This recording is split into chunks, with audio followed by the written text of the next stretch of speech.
Hihihi. Iki dalan Lambangan arah Karangasem lur. Kula nuwun nggih dusun yuweni izin melintas nggih. Iki lagi mlebu wis ana tower air lur. Soale daerah kene kekeringan lur nak wayah kemarau lur. Anak kiri mau teko sawah lur. Kayake ora ana omah meneh lur. Lah iki ana wong bangun omah lur.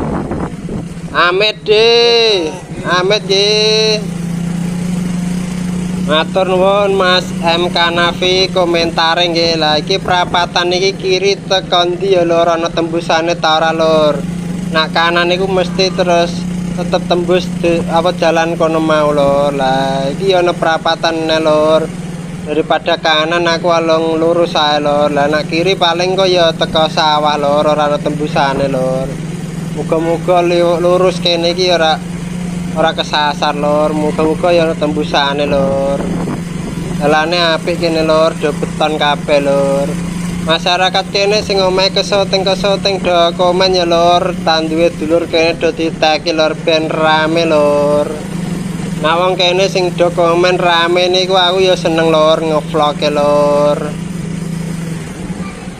Soale sing nyimak video iki ya wong adu-adu lur, ora wong Rembang tok lur. Iki ana wong bangun lur, iki bangun omah mbok, bangun operasi merah putih lur kok ning kene lur. Lur wong waki iki lur.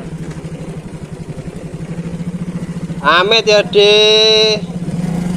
Nunut ngeplok Di lho, dalane apik lur kene betone anyar iki lur. Iki omah-omane jebule malah wis entek lur, ya tetep tak lanjut lur soalnya dalane halus lur iki lur. Karo ngerayen dalan halus kene lur. Yo ngarep iki ana tower air lur, soalnya daerah kene ya dikelilingi tower air lur.